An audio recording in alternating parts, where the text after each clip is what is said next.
I think that there is a cover-up. He crashed, following a flying saucer.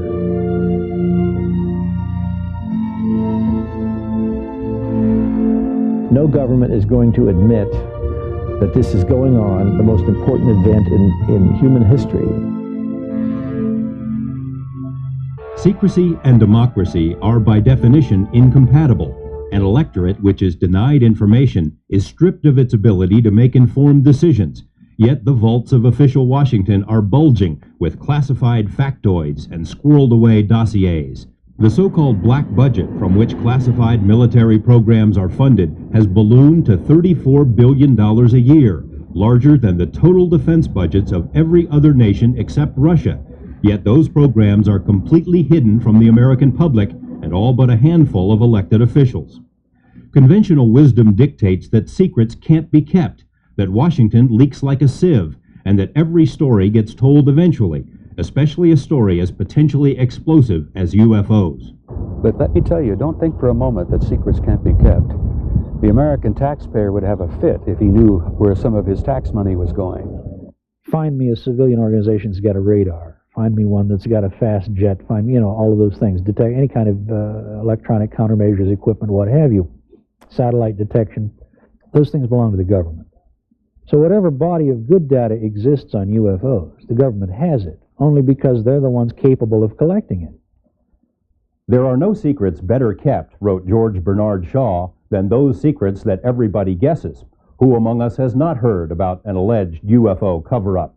The term itself may be a misnomer, because over the years there have been more than enough UFO leaks, exposés, and whistleblowers to crack any cabal or conspiracy, or so it would seem. But if the right people don't pay attention, and if the right information isn't exposed, if the mainstream major media outlets don't pursue the story, then a non-secret can still be a secret. The books are written. The documents leak out. People talk. But if there isn't a context for the listener to believe that it is anything but science fiction, it's denied. It's the story that cannot be told because no one can believe that it can be true. Some UFO information, documents, and testimony has surfaced. It's the other material, the most persuasive material, which has not. The best evidence has been kept secret successfully for 45 years.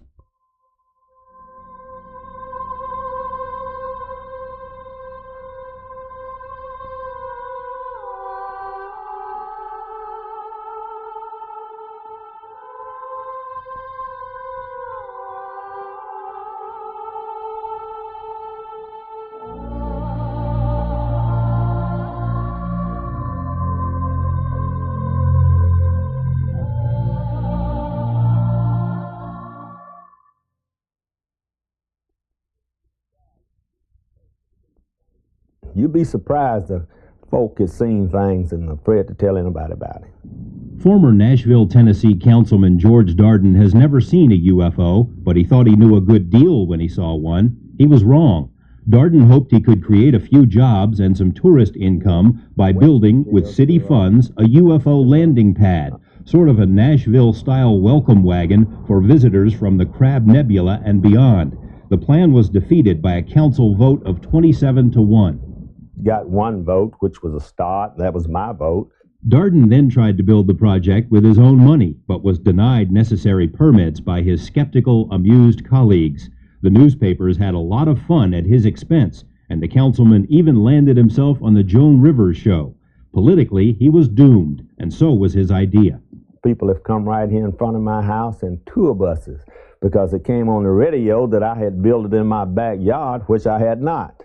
Darden says he never thought aliens would actually land in Nashville. He merely thought UFOs were a good gimmick.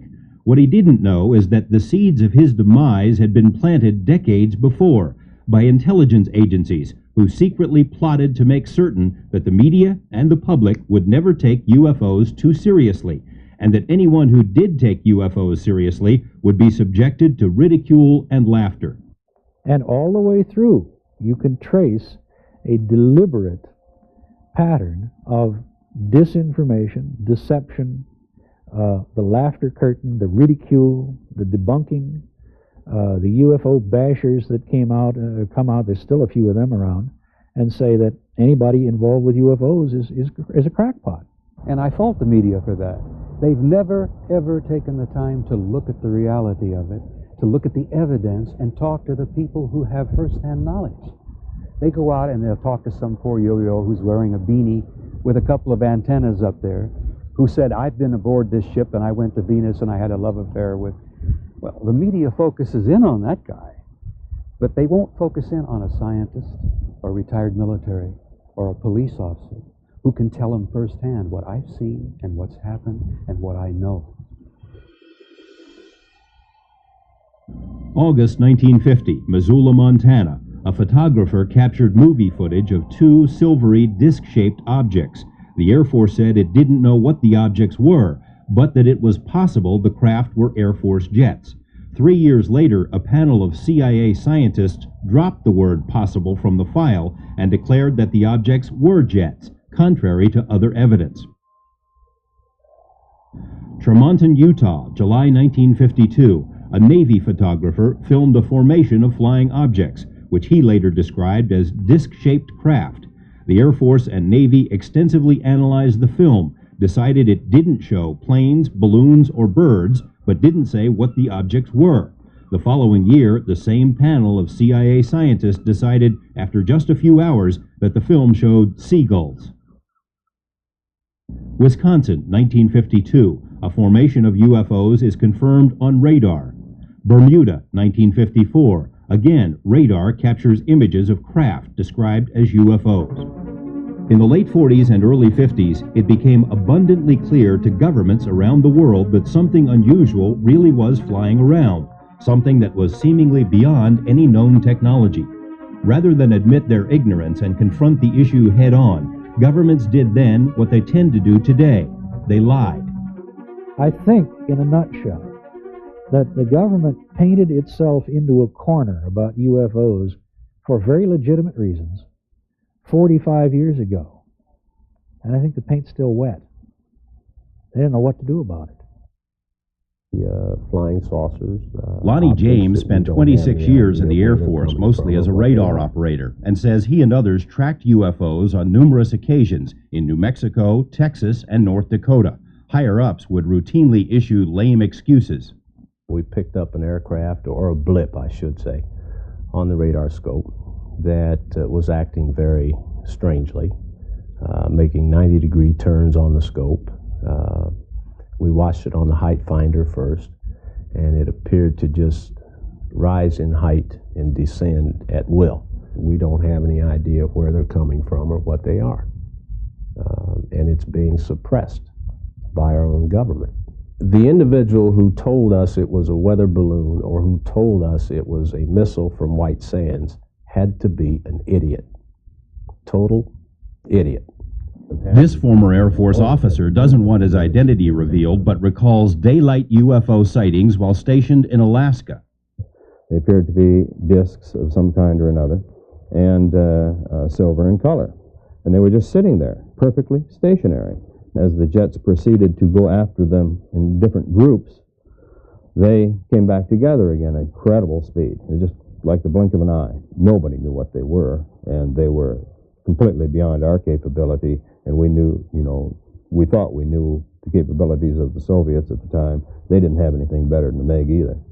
Many people trace the beginning of the modern UFO era to the June 1947 sighting of 9 objects by pilot Kenneth Arnold while flying over Washington state. Arnold compared the flight of the objects to a saucer skipping across water, and the term flying saucer was born.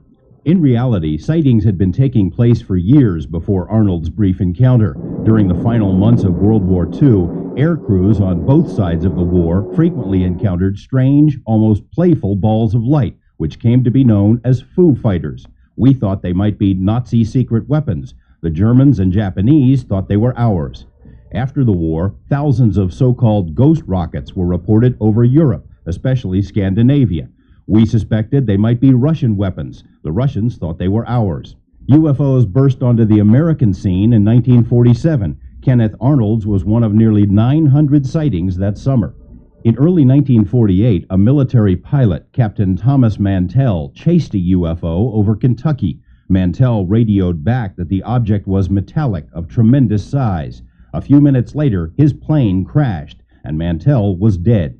The official explanation was that he was chasing the planet Venus and blacked out for lack of oxygen. A metallic Venus didn't wash with many people. Former U.S. Senator and Air Force General Howard Cannon served with Captain Mantell. He went to altitude and he kept trying to go, trying to follow it. He did report in what he was seeing on the radio, and eventually he just spun out and went in. On the surface, all was calm, but behind the scenes, military officials were greatly concerned. They worried that these unidentified objects might be advanced weapons from an enemy nation, so secret studies were begun. A joint Army-FBI study concluded that the objects were real, not imaginary, that they appeared to be metallic, disc-shaped, manufactured craft capable of great speeds and evasive maneuvers. The existence of this study was kept secret until 1976, 29 years later. The Air Force began its own study centered at Wright-Patterson Air Base in Ohio and dubbed Project Sign. In August of 1948, a top-secret evaluation was written based on an analysis of 200 early cases. The Project Sign report concluded, astonishingly, that UFOs were almost certainly interplanetary craft. But when the document was forwarded to Chief of Staff Haut the general disagreed with the conclusion and ordered all copies of the report destroyed. Vandenberg later confided that such a conclusion would have, quote, caused a stampede, meaning widespread panic. Air Force staffers got the message. Any conclusion that UFOs were from somewhere else was unacceptable. They rewrote their report, reached no conclusion, and that report was accepted. Despite the inconclusive bottom line, this report was also kept secret until 1985. That was the last gasp for objective UFO studies.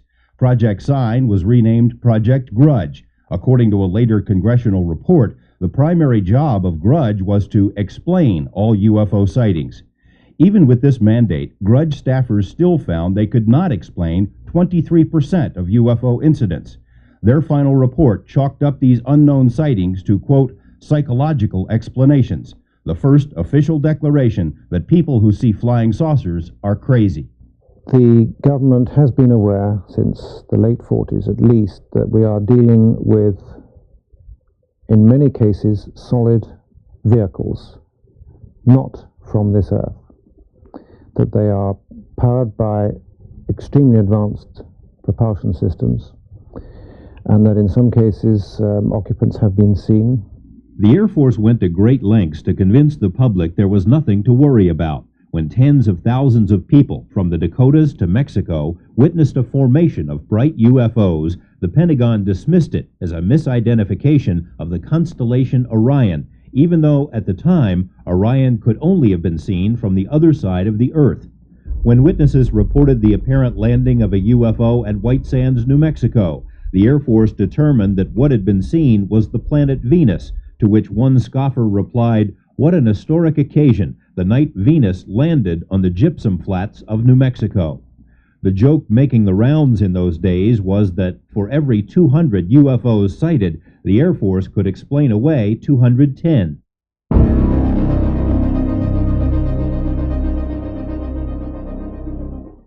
Even less cooperative than the public were the UFOs themselves. Once again, they seemed determined to refute all suggestions that they didn't exist. In 1952, the U.S. was hit by a massive wave of UFO sightings, more than 1,500 separate incidents in all, and many more occurred that weren't reported. Those who question why UFOs haven't landed in Washington, D.C. may be interested in what may rank as the most dramatic UFO incident of all. In July 1952, the nation's capital was buzzed by at least 6 UFOs on 2 consecutive weekends. The objects were picked up on numerous civilian and military radars. Fighters were scrambled but were unable to get near the elusive lights. Photos were taken of the objects. Confidential reports hinted the objects may have been from other planets, but the public explanation was the sightings were merely the result of a temperature inversion, a thin excuse which didn't convince many people, especially the Pentagon's own radar operators. Even more embarrassing for the Air Force, the D.C. incidents occurred at the same time as a major Pentagon news conference called in order to formally dismiss UFOs. We've been able to explain them as hoaxes, as erroneously identified friendly aircraft, as meteorological or electronic phenomena, or as light aberrations. With its public credibility on the wane, the Air Force launched yet another so-called study, Project Blue Book, which was soon inundated with new sighting reports. The first head of Blue Book, Captain Edward Rappelt, somewhat naively attempted to conduct an authentic study, but quickly surmised that his superiors didn't really welcome such an effort. In disgust, he quit, then wrote a book which told the world that a cover-up was in the works, that UFOs were real, and that they may be extraterrestrial craft. Blue Book stumbled on. From the Air Force point of view and the government point of view, it was primarily a public relations exercise. To the Air Force in those days, UFO reports were just an annoyance. They were, and I asked Hector Quintanilla, Major Quintanilla, who was in charge of Blue Book at the time, and he said, it's not our job to do research, it's the scientific community's job. And every time we go to the scientific community, they say there is nothing to UFOs. So who are we to say that the scientists are wrong? Despite the pretense of being an objective study, it became abundantly clear in later years that Blue Book was a public relations exercise, and that the best, most intriguing UFO cases were never included in Blue Book's files. This memo, issued by an Air Force general in 1969, confirms that UFO cases which affected national security were sent to another program, one that remains secret to this day. So the notion, which most people seem to accept, that the only group concerned with UFOs was this wonderful scientific group, Project Blue Book, which it never was anyway, is nonsense, as clearly enunciated by an Air Force general told to look over the whole situation. Former Air Force Colonel Wendelle Stevens was stationed at Wright-Patterson Air Base when the UFO studies were headquartered there. He was assigned to a special project in Alaska, along with a team of civilians and several planes packed with sophisticated electronic and photographic equipment. And we succeeded in collecting information probably 2 or 3 times a week. And some of the cases, of the contact cases, were quite spectacular. One of the key pictures that I remember was a time when a disc, about a 30-foot diameter disc, got in the slot behind the trailing edge of the big wing and ahead of the leading edge of the small wing, and only inside of the wingtips, within 50 or 60 feet of the fuselage, and sat there for 2 or 3 minutes. And they took pictures with all these cameras, and we would package it in a metal box, a little locker that was locked and chained to an officer's wrist and flown to Washington. Every night we got one of those. None of that has ever been released. Up next, journalist Bryan Gresch investigates the central event in what some have called the Cosmic Watergate.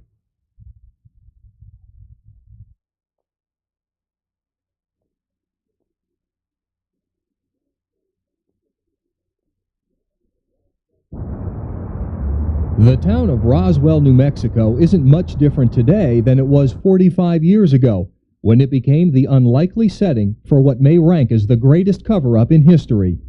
The old Army airfield has been closed for years, but back in the late 40s, it was home to the world's only atomic bomber wing, the 509th, a point of pride with the locals. Today, as then, much of New Mexico is a virtual military fiefdom.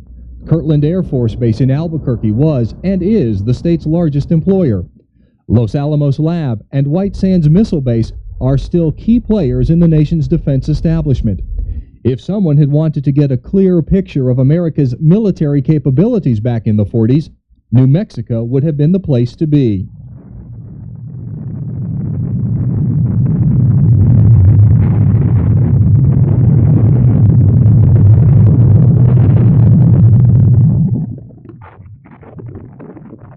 New Mexico in the late 40s and early 50s was not only a hotbed of military activity, but also of UFO sightings. Green fireballs and other unexplained phenomena had been reported over nearly all of the state's top-secret military facilities on an ongoing basis, prompting hush-hush studies and evaluations. One secret study, dubbed Project Twinkle, concluded that it was doubtful the phenomenon was of natural origin. One reason? When attempts were made to photograph or record the fireballs, they simply moved to another location, as if they didn't want their pictures taken. Twinkle remained classified for decades. By early July of '47, the public was also becoming aware of the flying saucer mystery. Kenneth Arnold's famous sighting had occurred only a few days before, spurring a nationwide sighting spree. But what was seen in the skies over Roswell was different from the other elusive lights. This time, the lights came crashing down. A rancher named Mac Brazel was the first to spot the wreckage in the desert. He first phoned the sheriff, who then called the Army Air Base to report that something had crashed, a decision both would soon regret. The base dispatched intelligence officer, Major Jesse Marcel, to the scene. Marcel and others gathered up some of the strange material and brought it back to Roswell. Foil-looking material, about the thickness or thinner than the foil on a package of cigarettes, and that's pretty darn thin. Could not be burned, could not be cut with a pair of scissors, put on the ground and a penknife taken and trying to drive it through wouldn't work. There was no way, it was indestructible for all practical purposes. Lieutenant Walter Haut was the public affairs officer for Roswell at the time the strange metal was found. He recalls being ordered by base commander Colonel William Blanchard to issue a shocking press release. He called and said words to this effect: "We've got pieces of what we think is a flying saucer." The release was picked up by newspapers all over the world, and queries about the flying saucer came pouring in. The first phone call I got after that got on the wires and the like was from London, England, fellow calling some newspaper, and I don't remember which one it was. "If this is something from outer space, how did Major Marcel know how to fly it?" Well, he didn't actually get in it and fly it. He just put the pieces in an aeroplane and flew the aeroplane. But within hours after the initial press release, higher-ups within the Army ordered a new story to be issued. The wreckage wasn't from a flying saucer after all, but rather was part of a weather balloon. A news conference was staged, at which pieces of a shredded weather balloon were put on display. But Major Marcel admitted in later years that the material shown to the reporters wasn't what he brought back from the Brazel Ranch. Marcel said the metal had been spread out over 3/4 of a mile at the ranch, far too much material for a weather balloon, and he said some of the pieces contained strange, inscrutable symbols, as if written in an alien language. He reiterated that over and over, that what he had seen was not, I'll have to quote here, not of this earth. He was very, very adamant about it. What Haut didn't know back then was that a second wreckage site, 120 miles from the Brazel Ranch, had also been found, and on the same day. Numerous witnesses, including an archaeology team, say they saw a large crashed disk and the bodies of at least 4 alien creatures. Like the Brazel site, this second location was sealed off by the military, and witnesses were told to keep their mouths shut. So when you get such a consistency of input from respectable people, people whose testimony you'd like on your side in the court of law, ask any attorney, you're stuck. What are you going to do from there? These people are telling the truth. It's not one person, it's not 10 people, it's over 100 people. As Friedman reveals in his book, Crash at Corona, dozens of former military personnel have surfaced over the years who say they saw, handled, or transported either the wreckage, the alien bodies, or both. Bob Shirkey, the former assistant operations officer at Roswell Field, is one of them. Colonel Blanchard had called down and said, set up a plane to go to Fort Worth. He said, I want a B-29. And then Colonel Blanchard showed up in a couple of cars, and the people come hurrying into the building, and Colonel Blanchard stepped into this doorway into the operations office to get out of the hallway. And that's when I said, Colonel Blanchard, you're blocking my view, you know. And I peeked over his shoulder as couple people went by carrying various pieces of metal, and one of them pretty good size, about 2 by 4. Shirky says he knew other people who had knowledge of the wreckage or bodies, including a nurse at the base hospital who claimed to have seen horrid alien carcasses. Shirky has also remained friends with Glenn Dennis, the town mortician. He said to me, "Did you see the sketches in the paper of the humanoids or the bodies?" And I said, "Yes." He says, "Well, I can tell you that's what they looked like." Says, our funeral parlor supplied the caskets for the Air Force to use because we had the contract. And they came in and took all the baby-sized or youth-sized caskets we had. When this crash saucer event took place, the military told him, "If you ever talk about what you saw, we will kill you and we will kill your family."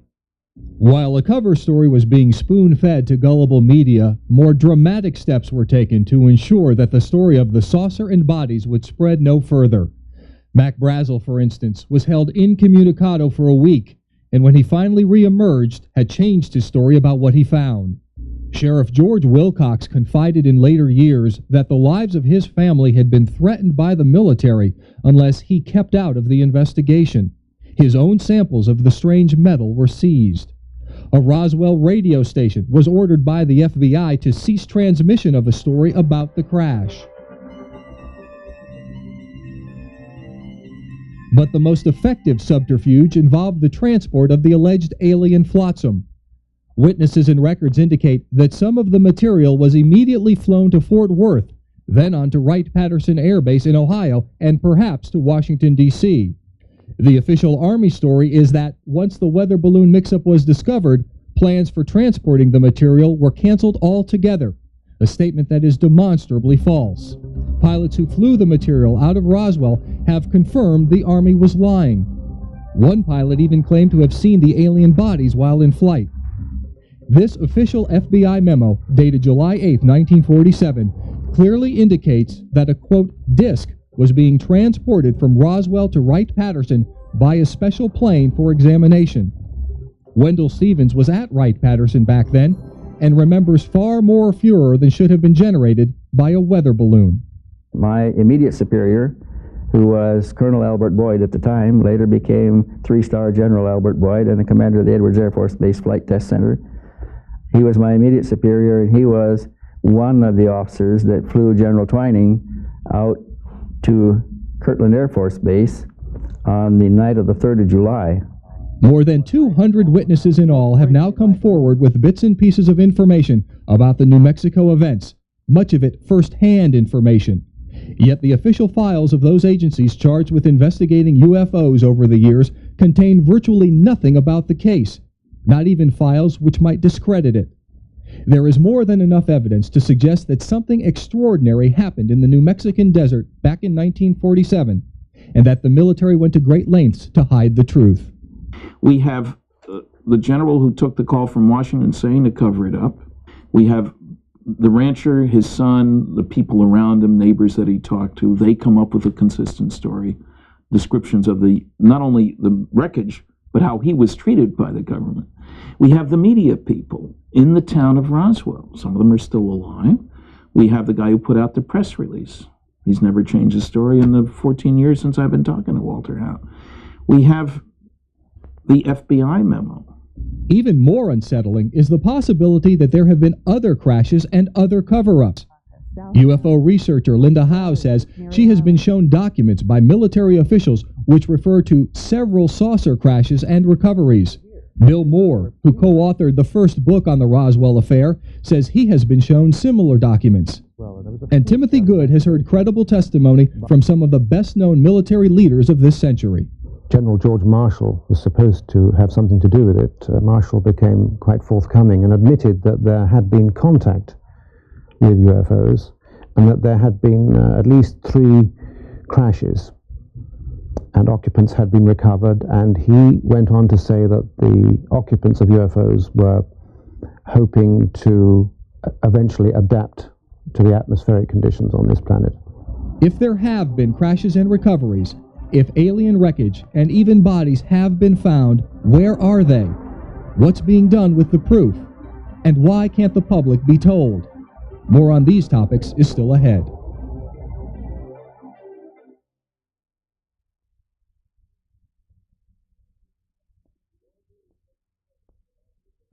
With all due respect to the Air Force, I believe that some of them will prove to be of interplanetary origin. Retired Marine Corps officer Donald Kehoe is widely regarded as the father of the UFO cover-up theory.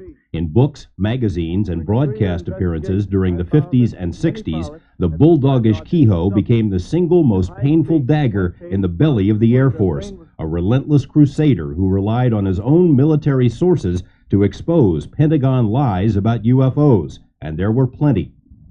They are simply following orders to explain away all UFO sightings as quickly as possible when they become public and deny that UFOs really exist. The Air Force went to such extremes in trying to explain away UFOs that it lost credibility even with sympathetic media. In the mid-1960s, the U.S. was engulfed in an intensive 2-year UFO wave, during which hundreds of thousands of Americans claimed to have seen UFOs. Alan Hynek, Project Blue Book's designated explainer, inadvertently punctuated the mid-60s flap when he announced that UFO sightings by hundreds of Michigan residents were inspired by swamp gas, an excuse which was ridiculed nationally and which prompted calls for a congressional inquiry into UFOs. Under pressure, the Air Force agreed to sponsor what it called an independent scientific study of UFOs. Several universities declined the job, which eventually went to esteemed University of Colorado physicist Dr. Edward Condon. But any hopes for an objective study were dashed even before the project began. Condon himself stated in public that the government should get out of the UFO business and that UFO writers should be horsewhipped. His project coordinator caused his own stir when one of his memos was leaked, stating that the staff would consist of non-believers and that the, quote, trick would be to make the study appear objective. Several staff members resigned, complaining that the results were rigged. Nevertheless, the Condon report predictably concluded that UFOs weren't worth studying, and the Air Force used the Condon report as a reason to cancel Blue Book altogether in 1969. None of the evidence that I have examined would indicate any proof at all that we are being visited by extraterrestrials. We have not been hiding anything. The investigations have been made public. The explanations of those where there is a clear explanation have been made public. Hynek, of course, would soon change his mind about Blue Book and about UFOs, and would become the most important figure in the history of American ufology. Jacques Vallée was his closest associate. The Scientific Advisory Board of the U.S. Air Force had many opportunities to review the UFO find. They knew that people like Dr. Hynek and I and many other scientists were of the opinion that this should be studied, and they could have done something. And if they had given an opinion to the Secretary of the Air Force that this should be studied, it would have been studied. Instead, everything was swept under the rug.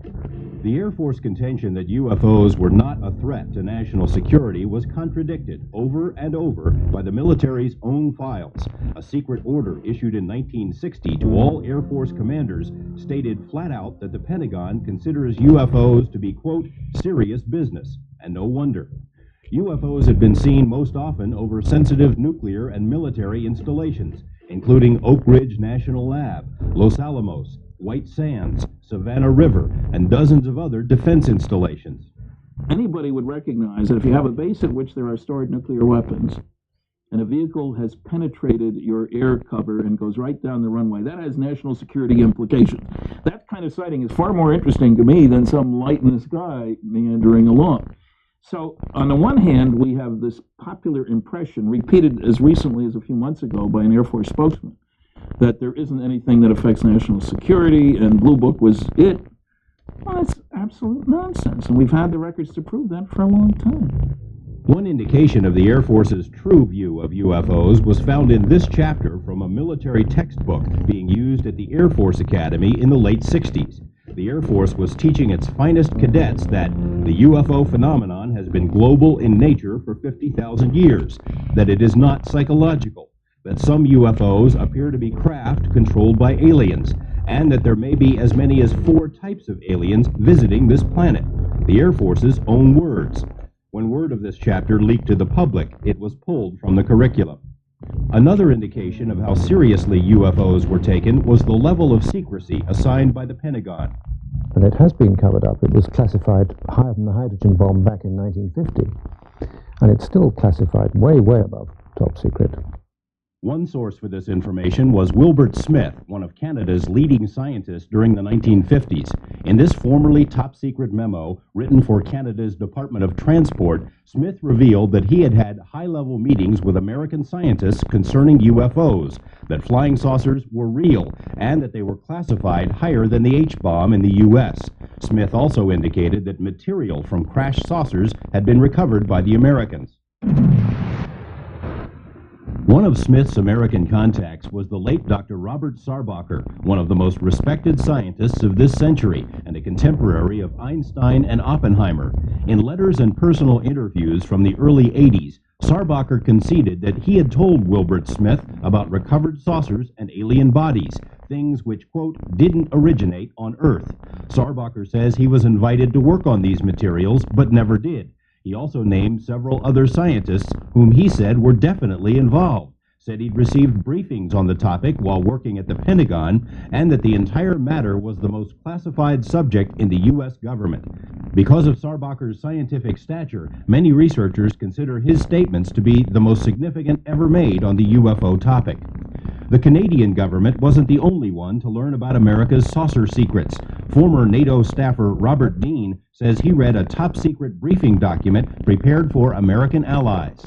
The conclusion of the study was that if there was a program or a hostile purpose here, it would have all been over. They could fly rings around us. They made fools of us in the air. They played games with us on the ground. Case after case after case. There is a collaboration on above top secret information on this subject between, say, the United States, Great Britain to a certain extent, Canada, Australia, but this is to a limited extent. I don't think the United States has revealed everything it knows to other governments. I'm convinced of that. Many governments haven't the faintest idea what's going on. They have no need to know, and they haven't been filled in. Why would world governments maintain 2 attitudes about UFOs? A great concern in private, but ridicule and debunking in public. The answer can be traced to the early 50s. What is the flying saucer? What do people see and sometimes photograph? What's behind the daily reports of aerial phenomena in the nation's press? I think it was from outer space, but friendly. The great UFO wave of 1952 had attracted the attention of the CIA, which was concerned that a foreign power might be able to exploit America's saucer craze. So a panel of scientists was convened to consider UFOs, the so-called Robertson Panel. Members spent a total of 12 hours over 3 days reviewing the UFO evidence and concluded there was nothing to worry about. UFOs were not a threat to national security. However, the continued reporting of UFOs could be a threat, the panel said, and it recommended an official policy of debunking so that flying saucers would be stripped of their aura of mystery. The Robertson panel also recommended that UFO groups and researchers should be monitored. Armed with these recommendations, the CIA and military intelligence agencies swung into action with a plan that is still being carried out. Ridicule those who see UFOs, spy on people who research UFOs, confuse the public with disinformation. For example, plans were drafted to enlist the aid of Walt Disney in belittling the UFO mystery. Popular TV host Arthur Godfrey was also to be recruited. CIA staffers so thoroughly infiltrated the leading UFO organizations of the day that most of them collapsed from within. Attempts were made in the U.S. and other countries to build terrestrial flying saucers, which, if any of them had really worked, would have further confused the public. You know, there are lots of games being played behind the phenomenon itself. In other words, there is a real phenomenon. That there may be, and here we're talking about the third level, the sociological level. If you could make people expect aliens, you could manipulate public opinion. High-profile people who take an interest in UFOs, people like former Nashville Councilman George Darden, end up as targets of scorn and laughter. Others, like Linda Howe and Bill Moore, find themselves the targets of government surveillance. The FBI, for instance, has been unwilling to let Moore see the dossier it's compiled on his UFO activities, and some have been warned. I have been warned by some people that they're paying close attention to you, Stan, and I try to be careful what I do and what I say. And a lot of people have spilled the beans, but they have been either popularly discredited, so the story doesn't travel. Some have been incarcerated in one way or another, some in mental institutions. Nobody else believes that this is going on. They can tell their neighbors, and the neighbors laugh at them, but it is going on, and it works, and there's only a few that jump the fence, and those few are discredited, and the word doesn't travel too far. Concerning UFOs, Clifford Stone had a spotless military record until the summer of 1986, when his Army commanders found out he was writing a book about UFOs. From that point on, Stone says, his life became a living nightmare. if you have an interest in UFOs and you're writing Freedom of Information Act request and writing various senators, then there has to be something wrong with you. So they set me up for a mental health evaluation.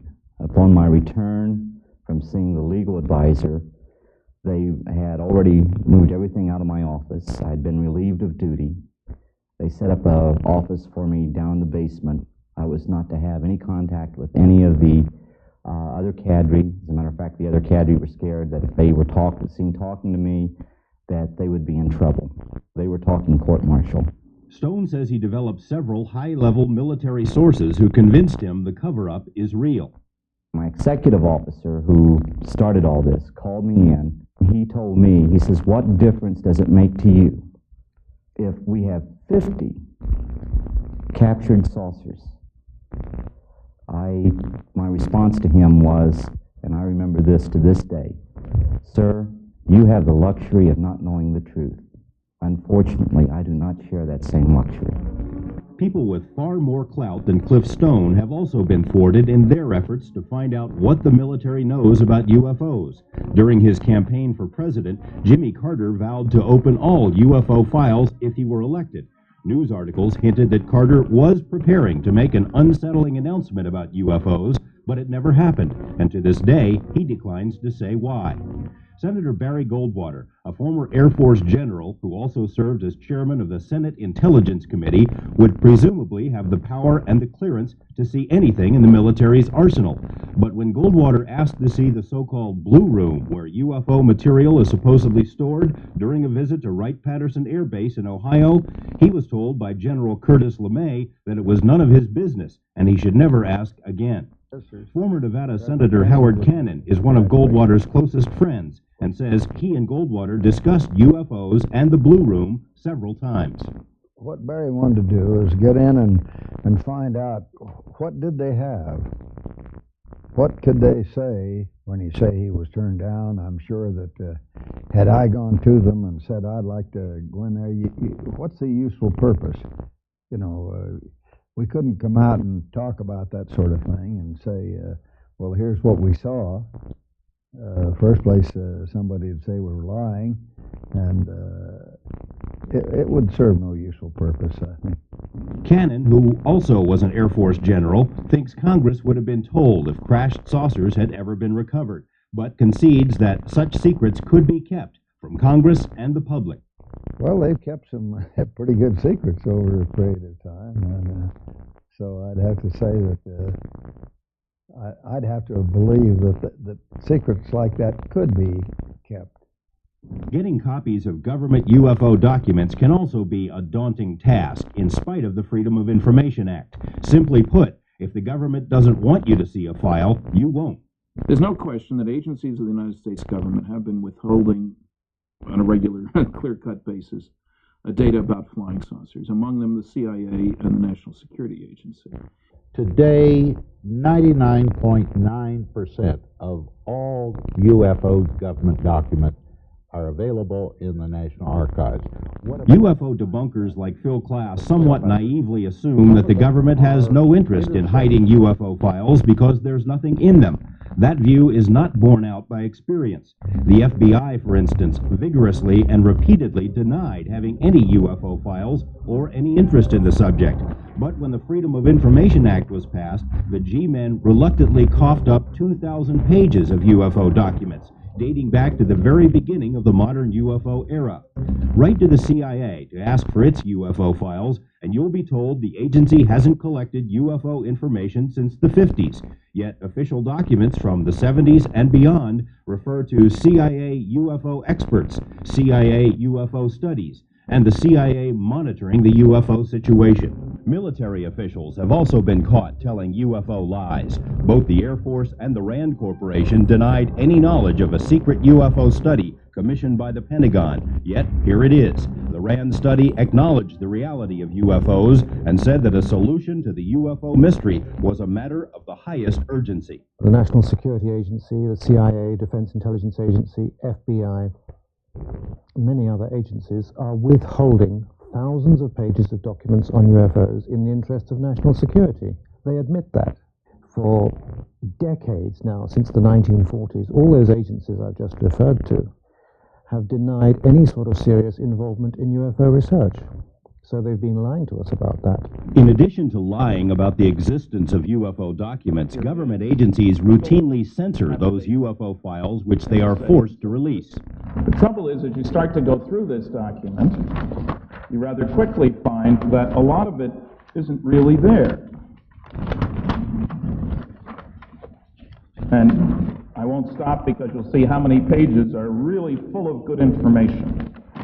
Trying to get files declassified can be all but impossible. Appeals to the FBI, for example, can drag on for 3 to 4 years. The Department of Energy says it could take up to 7 years to obtain some of its sensitive UFO-related material. The National Archives has a backlog of 325 million documents awaiting declassification. Agencies are able to hide behind this logjam, using it as an excuse to withhold or stall the release of UFO information.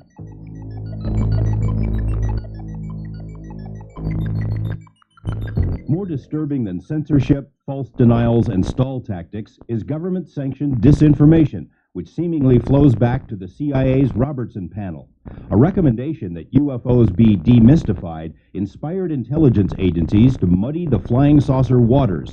Today, there are even officially published rules for how deception programs should be carried out in order to provide cover stories for secret military projects. Disinformation is a diversion away from the truth. Our method of protecting information is essentially to dilute it with so much garbage that it is extremely difficult for an outsider without access to know what's good and what isn't. Bill Moore should know all about disinformation efforts. He admits that he was part of one in the 1980s, working hand in hand with Air Force intelligence in a scheme to discredit a UFO researcher, a man who subsequently suffered a mental breakdown. Moore defends his motives. My involvement was only with the motive of learning how the process worked, who was involved with it, and ultimately, if I could, what was behind it. Why is the government doing this kind of thing? I never did quite learn why, but I did learn who, and I learned a great deal about how. Moore is also at the center of what many consider to be the ultimate UFO deception, the MJ-12 affair. A copy of the so-called MJ-12 document was sent anonymously to Bill Moore's associate. It purports to be a briefing paper prepared for President Eisenhower, explaining that crashed saucers and alien bodies have been recovered and that a secret organization of a dozen scientists and officials had been appointed to study and control all UFO material. MJ-12. Most UFO researchers consider the MJ-12 document to be a fake. The Air Force has finally issued a formal statement saying the document is not genuine. However, the details inside the paper aren't so easily dismissed. More than 30 different pieces of information, little details that we didn't know before we got the documents, which were received in December 1984, but turned out to be true. And it really boggles the mind how somebody could have known those things. If they're real, then they speak for themselves. If they're not real, then they are an extremely elaborate and sophisticated hoax, which, in my opinion, can only have been created by someone inside the government, because there are things in those documents that weren't in the public domain at the time the documents came to us. Stan Friedman spent several months and thousands of dollars trying to verify the MJ-12 paper. He says he found nothing which would automatically discredit it and remains convinced that MJ-12, or something like it, is very real. But I'm convinced that there is such a group, and if there isn't, we've made a terrible mistake. Because presidents and intelligence agencies need a group like that. Jacques Vallée was one of the first writers to suggest that the government might be deeply involved in UFO disinformation. Today, he says, there is ample evidence that such programs continue. What intrigued me was that those people had linked to psychological warfare activities of the military, which opens the way to the speculation that perhaps the belief in UFOs can be manipulated as part of psychological warfare exercises. The long and winding paper trail clearly shows that our government in its various forms spies on UFO researchers, infiltrates UFO groups, lies about UFO documents, censors UFO files, threatens UFO witnesses, and weaves vast and elaborate UFO deception programs aimed at confusing and misleading the American public and the rest of the world. The government is acting, in the view of many, like a frightened child, afraid to face the truth. What are they afraid of, and why can't we be told? More on that as we continue.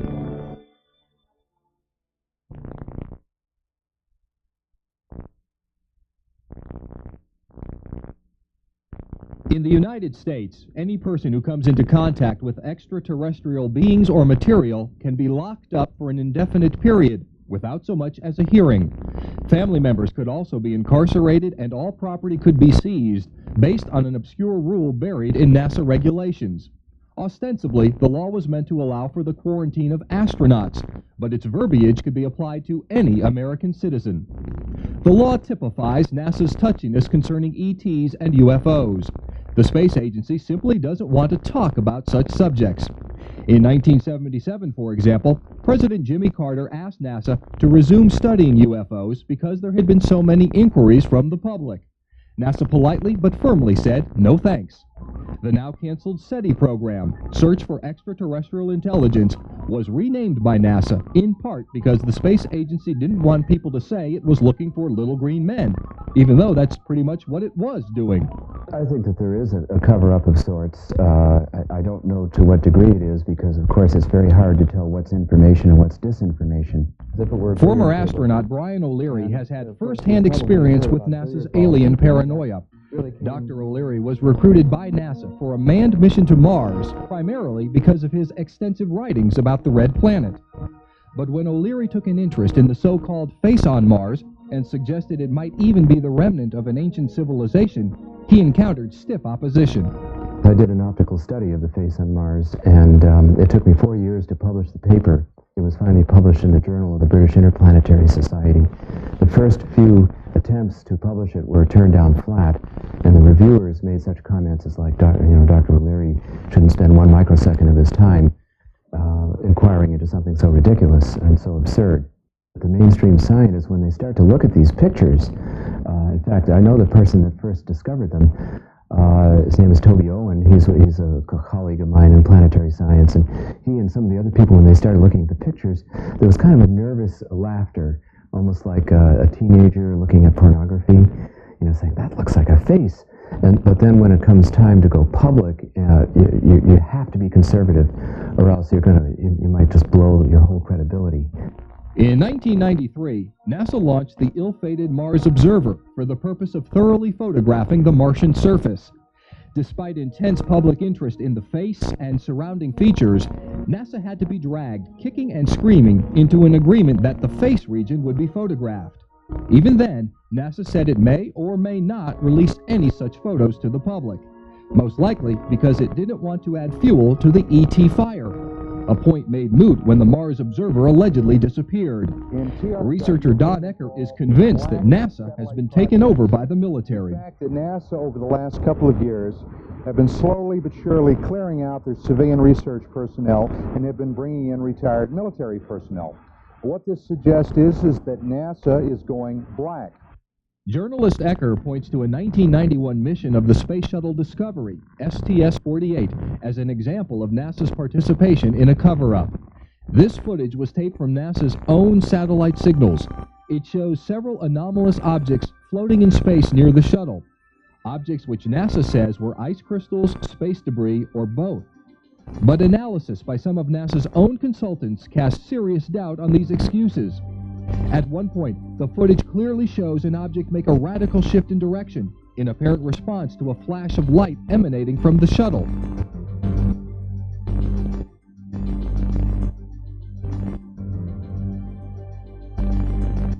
Here's the sequence again.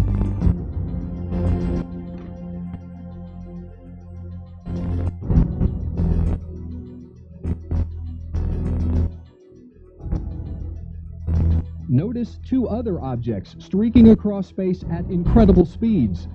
Self-propelled ice crystals, or are they something unexplainable?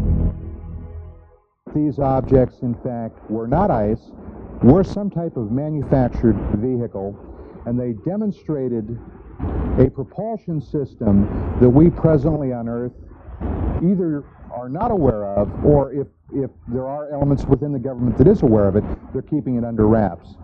To some, this sequence of events suggests a hostile inner space encounter between a U.S. space shuttle and UFOs. To others, it's another in a long string of inconsequential sightings of space junk.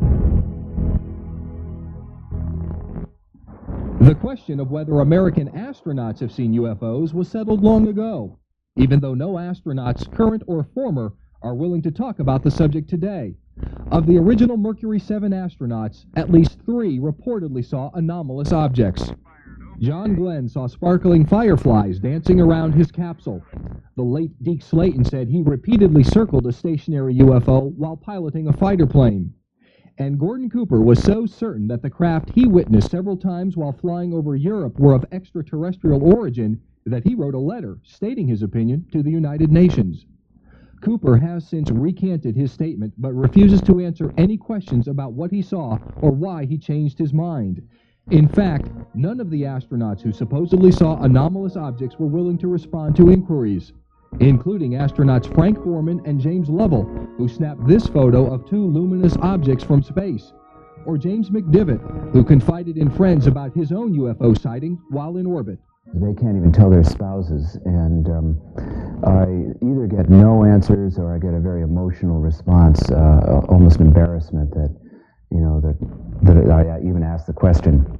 It's kind of ironic. It's one of these catch-22 situations. If you know, you can't tell. If you don't know, you don't know anyway. UFOs have reportedly been monitoring human technology for decades, perhaps centuries.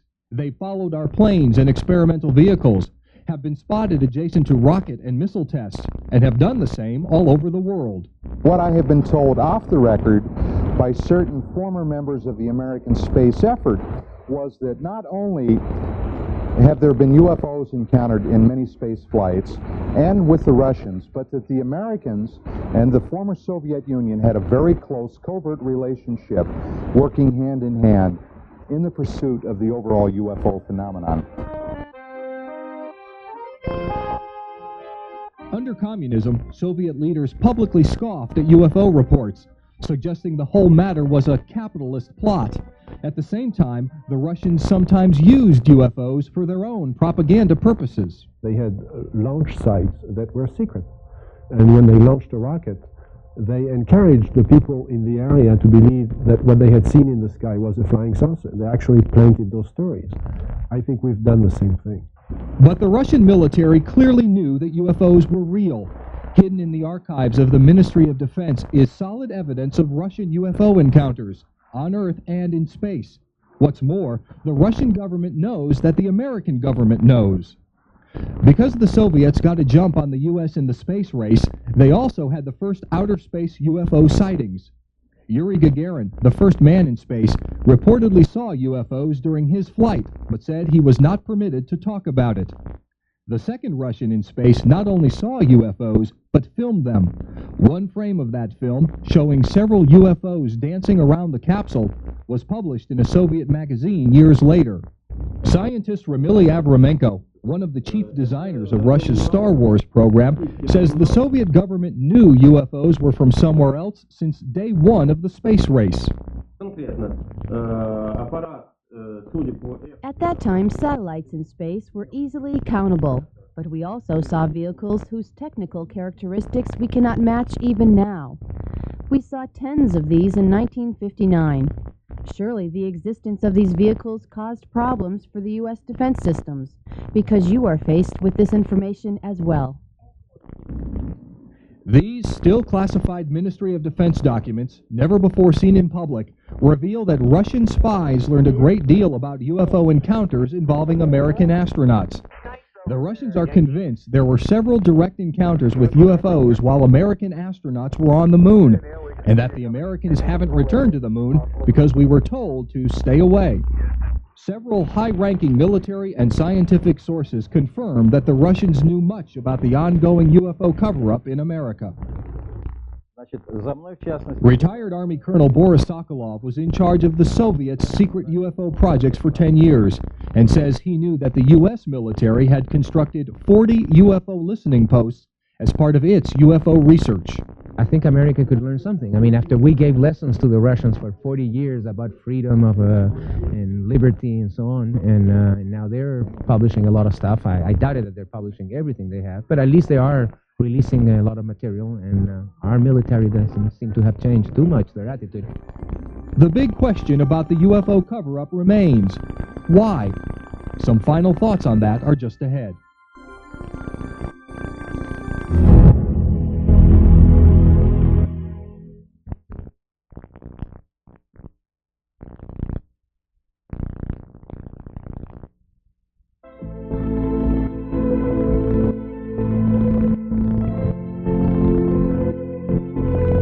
When is a secret not a secret?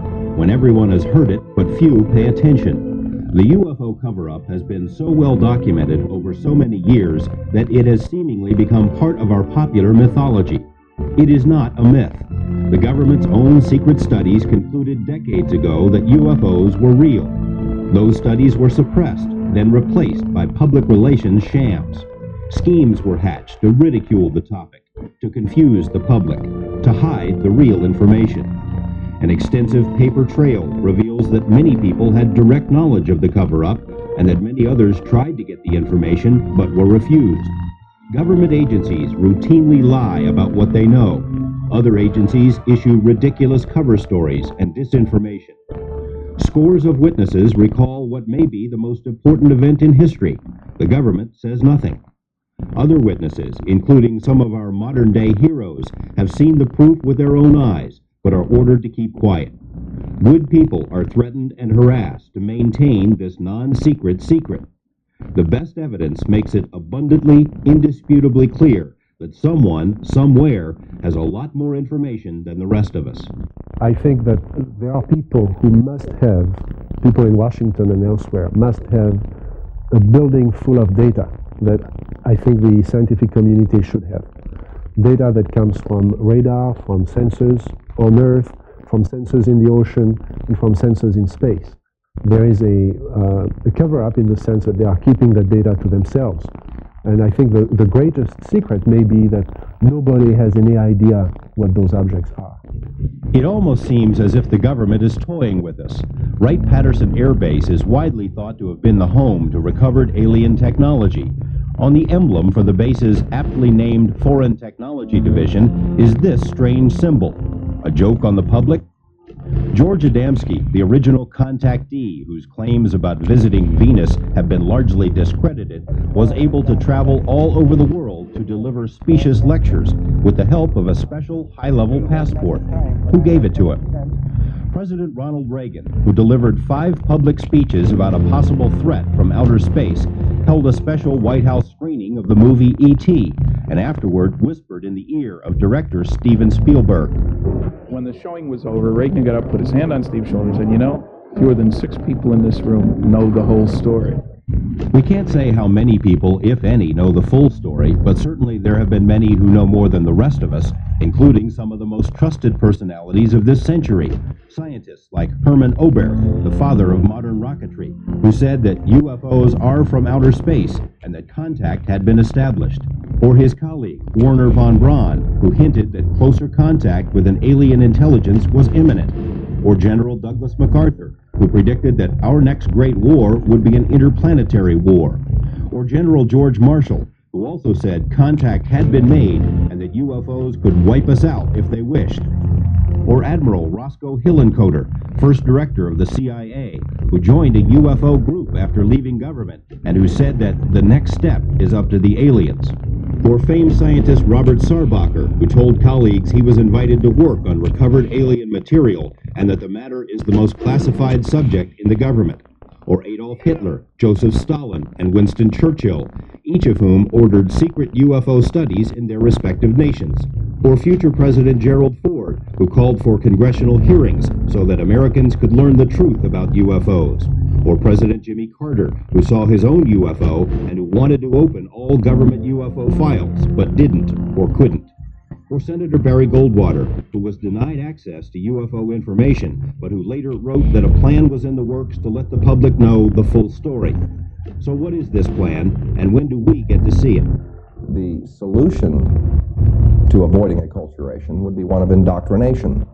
And my research has exposed a great deal of evidence, a total preponderance of evidence that clearly suggests that we've been on that path. The government has been supplying us with leaked information, if you will. There's substantial evidence of use of subliminal media. Exler is one of many UFO researchers who suspects that the public is being slowly programmed through advertising, TV shows, movies, and other media to accept the alien reality. If such a plan isn't in the works, perhaps there should be one. This 1960 study, prepared by the Brookings Institute for NASA, predicted that confirmed contact with a more advanced alien civilization would lead to the collapse and disintegration of human culture and institutions. In other words, total chaos. The study suggested that only a gradual indoctrination program could prevent this. Whether or not such a program was ever implemented, the effect has been the same. People seem ready. So you fear the unknown. If you know all about UFOs, the fact they're here, there's going to be no panic. That's the excuse they've used since the Orson Welles Mercury radio program in 1938. The people did panic. We are far more sophisticated than that. The public at large may be ready, but select groups may not. Some researchers are convinced that the cover-up persists because of its potential effects on religion. The first thing that would happen would be you'd have 40 million right-wing fundamentalist Christians climbing the walls, and then you'd have virtually every other opposition politician screaming in holy terror. You'd have absolute chaos. Others think the cover-up is maintained because of a military mindset among those who control the information. Under the guise of national security, many things were hidden, and many things today are still being hidden because there is a fear among certain individuals and very covert people that it is not good for the national security of this country for the citizens to understand it. If alien technology has been recovered by the government, it could represent the ultimate weapons system, a system that no government would want to see in the hands of another. In the Nevada desert, for example, a top-secret, highly secure military base known as Area 51 is where witnesses and informed sources have repeatedly seen flying saucers, which they say are of alien origin. I saw 8 other ones, yeah. Former government scientist Bob Lazar says the discs are being studied so that their military potential can be exploited. The field that's generated will disable electronic equipment. It could absolutely be the ultimate weapon there is. I'm convinced that we do have recovered craft, and that the propulsion system associated with those craft is so sensitive that it is related to defense. And quite obviously, that has to be covered up. Tim Good agrees that national security is one reason why governments won't talk about recovered discs, and he agrees that such technology has likely been studied at Area 51. But he also sees other reasons for the government's reluctance. Well, I think now something like 3,500 pilots have reported sightings of UFOs now, military and civilian pilots. I've spoken to a number of pilots who've had near collisions with UFOs. If it were to be revealed that there have been quite a number of near collisions, and that in some cases aircraft have even disappeared. In Above Top Secret, I've cited at least 2 instances where aircraft have disappeared shortly after UFOs have been seen in the vicinity or reported by the pilot. That's not the sort of information that governments want to let out to the public. I mean, people would be wary about flying anymore. Bob Dean thinks it would be difficult for the government to make a limited announcement because any official acknowledgement would open a floodgate of sources. We've got astronauts, top military people who are willing to tell us in an open forum what they've seen and what they've experienced, if they can be guaranteed that their careers and their families are not going to be in danger. And I said before that if that announcement were made or something to that effect, that I would rather be in the liquor business than the real estate business. Author and researcher Bud Hopkins is convinced that so-called alien abductions are at the heart of the cover-up because they seemingly happen so often and there doesn't seem to be anything anyone can do to stop them. These people or creatures or whatever they are here and doing what they want to with the population, able to control their memories, float them out of their houses or their cars or whatever, do physical examinations, take samples and send them back, and there's nothing the government can do about it. Can you imagine any government leader standing up and admitting that publicly? It would be an absolute abdication of that sense of control that all politicians like to have. Nobody will do that. Stan Friedman maintains that people could handle the truth without widespread panic, but he also believes the effects would be profound. I mean, some of the things that would happen, I suppose, church attendance, mental hospital admissions would go up, stock market would go down. But I think the biggest thing that would happen, based on 600 college lectures, a lot of young people out there, is that there'd be an immediate push on the part of the younger generation, which was never alive when there wasn't a space program, interestingly enough, for a whole new view of ourselves, instead of as Americans, Russians, Chinese, Cubans, Ghanaians, whatever, as Earthlings. Because obviously, from an alien viewpoint, we are all Earthlings. There's no government on this planet that wants that. Interestingly enough, NASA has already drafted a list of protocols to be followed in the event that contact with aliens is ever publicly confirmed. Even with a game plan to follow, any such announcement would be dicey business.